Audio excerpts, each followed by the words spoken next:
Imagine a silent landscape centuries ago. Before the first echo of steel on steel broke the countryside's stillness, before the air reverberated with the screams of pressured steam released. Here lies the birthplace of the world's oldest railway system, an invention that would change Britain and the world forever. What began as isolated wagonways in scattered towns grew into a patchwork of ambitious local ventures. By the 19th century, these paths had woven into an iron web across the nation. And along these tracks, tales of restless spirits and eerie apparitions took root, woven into the iron rails scarred by tragedy and ambition. The permanent way has borne witness not only to the blood, sweat and steam of Victorian Britain's industrial might, but to legends that linger in whispers and shadows.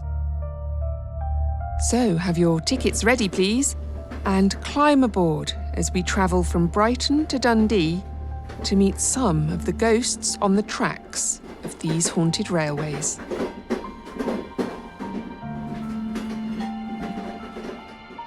The earliest trains were 1560s horse-drawn wooden wagonways. These simple structures paved the way for a revolution, setting the stage for the first steam-powered locomotive over 200 years later. These locomotives were, by their very nature, volatile creatures. Fire, boiling water, smoke and high-pressure steam all needed monitoring, maintaining and containing. And despite every precaution, there were constant dangers.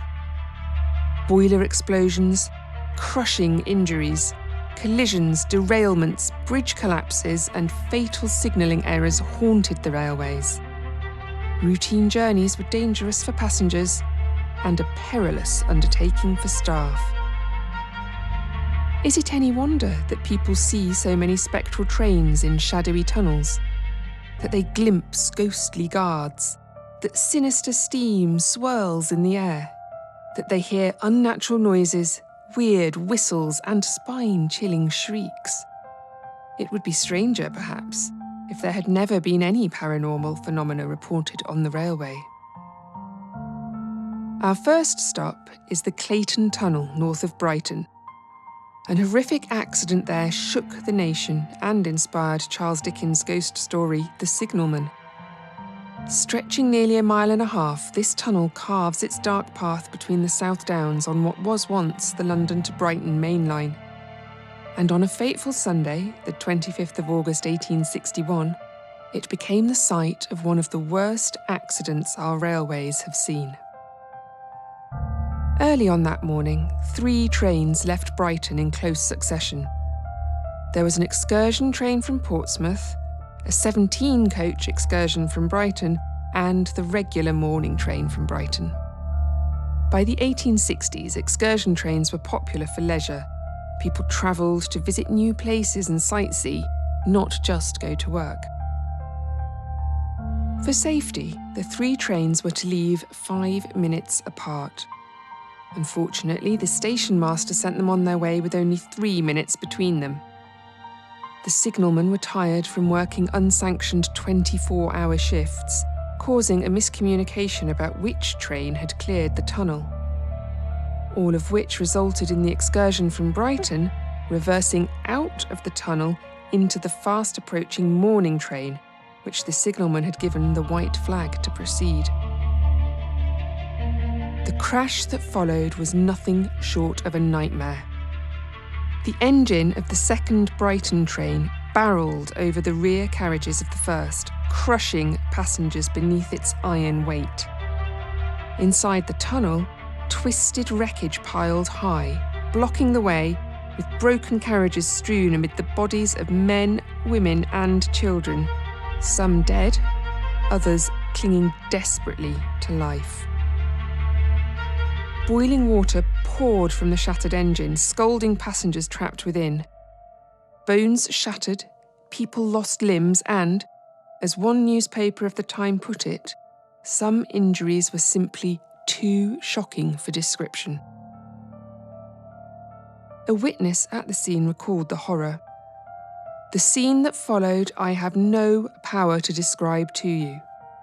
The yells and shrieks of the people were awful. People were distracted with terror.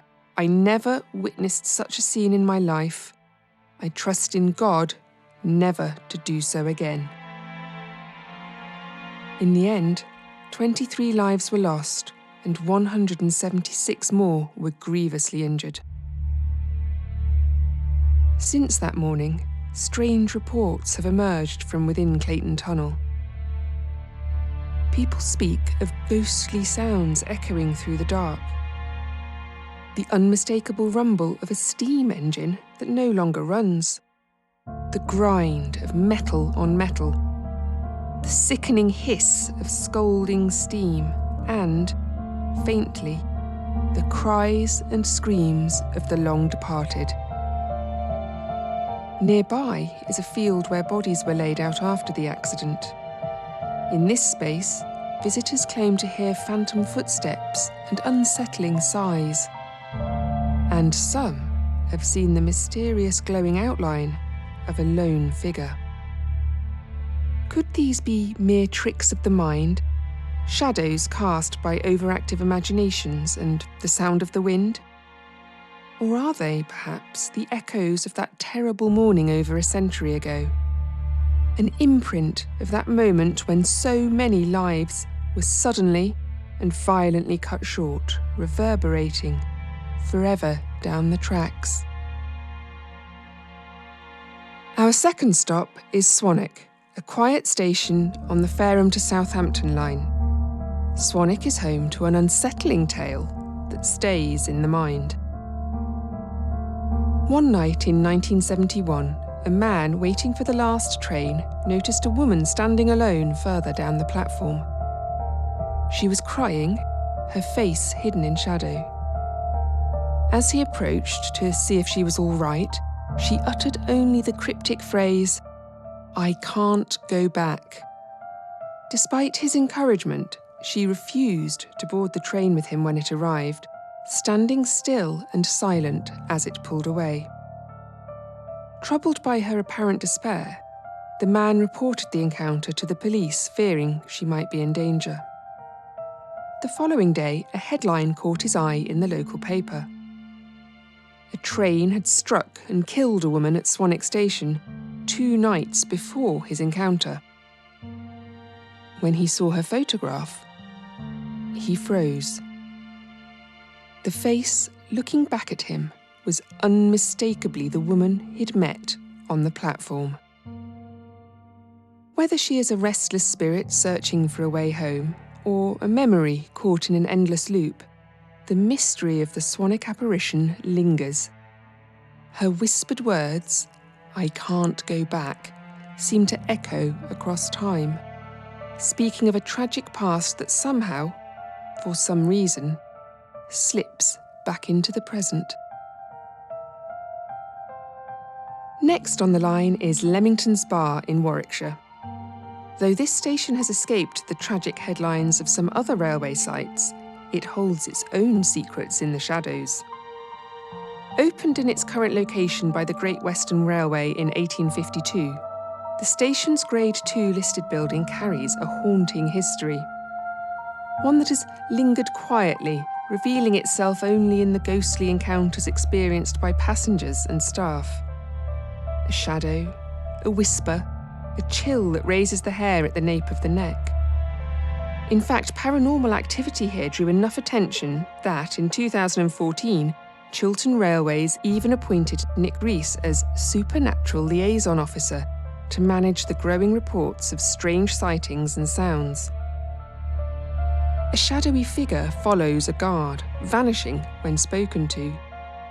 Staff see a mysterious woman on platform 2 at 3 o'clock in the morning, but her presence isn't recorded on CCTV. Something enters the top floor offices and throws paperwork about, opens closed doors and switches lights on and off. There are also unexplained noises, rushing footsteps, loud thuds and voices just on the edge of hearing. Reports state that there's a disused basement area under platform 3 with a staircase that leads to nothing. Staff suspect something, a further room, a tunnel, has been blocked off. The basement has an uncanny, unsettling atmosphere. One witness who went into the dark, damp space reported seeing white, floating balls of light emerging from the wall. Quiet yet unsettling, the ghostly energy at this station suggests a world just out of sight. A shadowy presence watching from the corners, faint echoes of voices and footsteps where no one should be. Perhaps it's the hidden spaces below, or simply the slow accumulation of restless memories over time. Whatever the source, Leamington Spa reminds us that even the most unassuming places can be touched by the supernatural.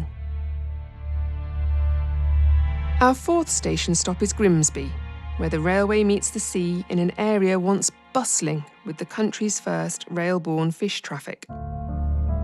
The Manchester, Sheffield and Lincolnshire Railway founded the dock in 1856. It enabled fresh catches to be loaded directly onto trains for quick delivery across the country.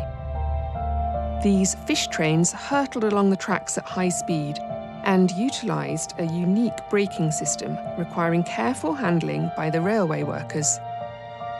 But speed and efficiency weren't the only things lurking in the shadows of the Grimsby sidings.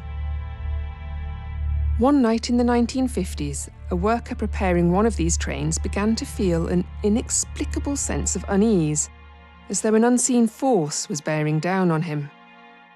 The air grew thick and hostile, and a foul, rotting odour crept over him, making him gag.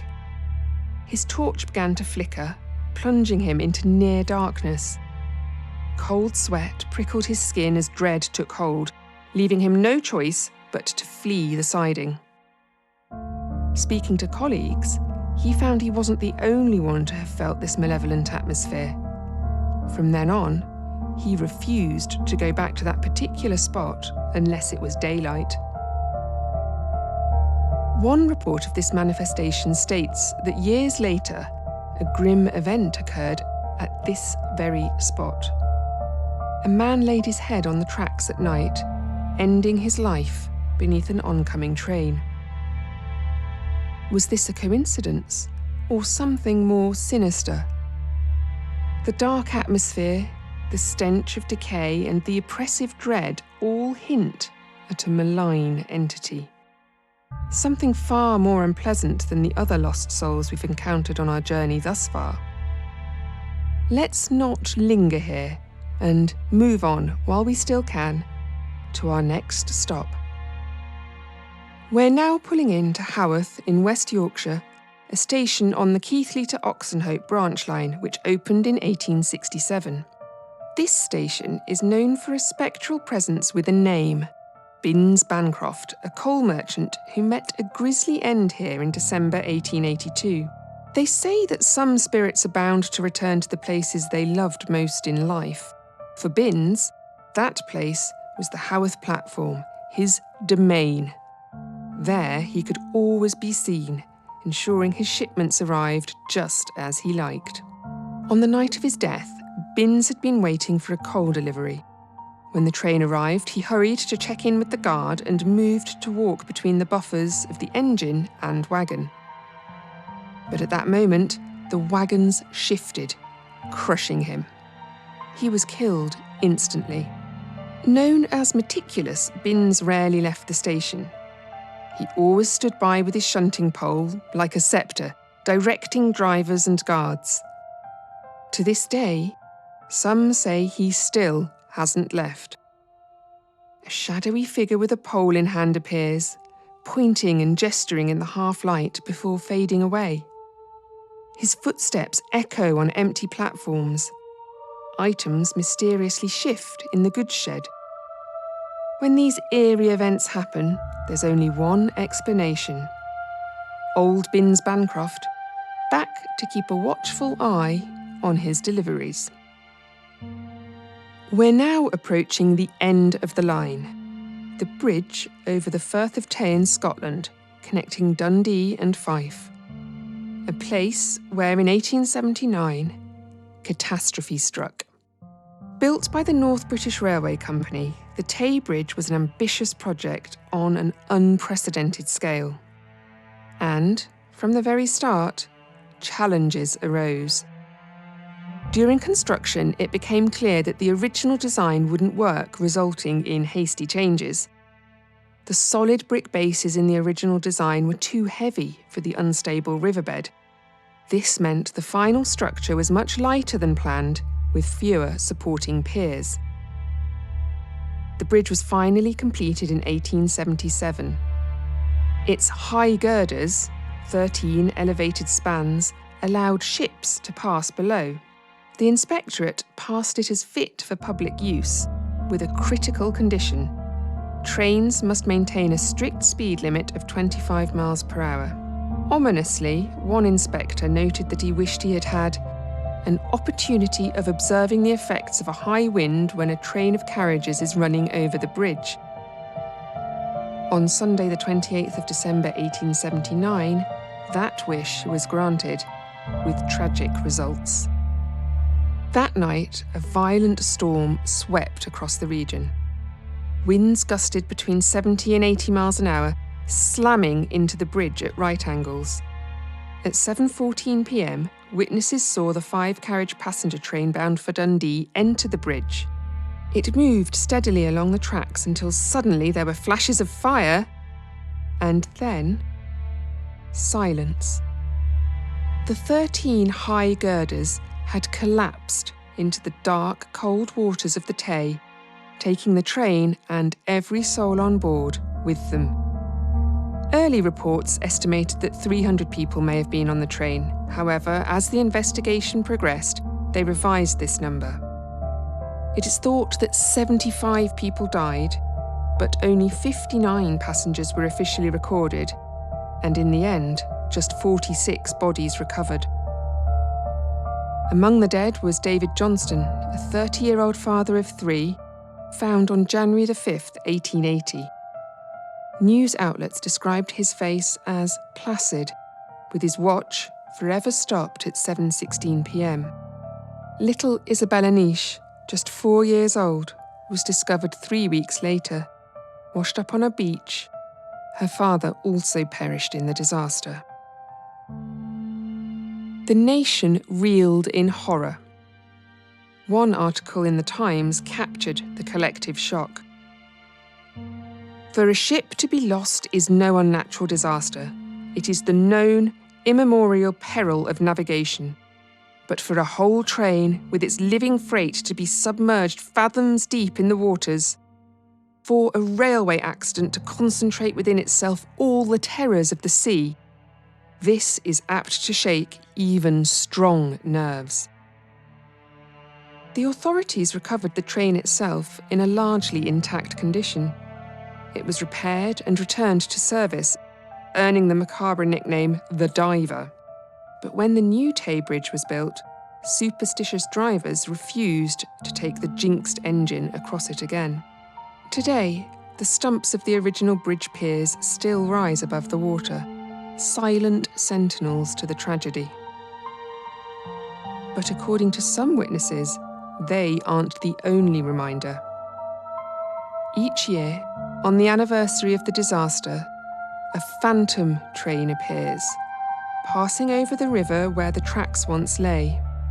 Its wheels are silent, its lights as pale as moonlight as it glides along, before vanishing at the point of the collapse.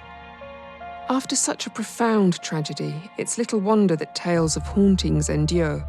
The Tay Bridge disaster left an indelible scar on the landscape and in the collective memory, creating the perfect conditions for a haunting, an unbroken loop in time where the ghostly train reappears, forever retracing its ill-fated journey into the dark waters below. As we approach the end of our journey, we leave behind tales of restless spirits and eerie apparitions, with an increased understanding that the railways are conduits not just for passengers and cargo, but they're stories, etched into the landscape by loss and memory. Each of these stations, sidings and tunnels stands as a reminder that the railways were built at great human cost, with countless lives claimed by the perils of progress. Their tales linger, shadowy echoes that remind us of the dreams and nightmares entwined within these steel veins. Perhaps that's why, even in our modern age, so many believe these shadows of the past continue to roam the railways. Phantom passengers replaying their final journeys, spectral workmen keeping their eternal watch, and ghostly trains vanishing into the mist. The tracks may carry us forward, but the past clings to the rails, resonating through the tunnels and along the platforms. Now, don't forget your belongings as you leave the train. Mind the gap between the carriage and the platform. And if you have enjoyed this journey, please take a moment to like and subscribe. Thank you for travelling with Hidden Realms, and I look forward to welcoming you aboard the Ghost Train again soon.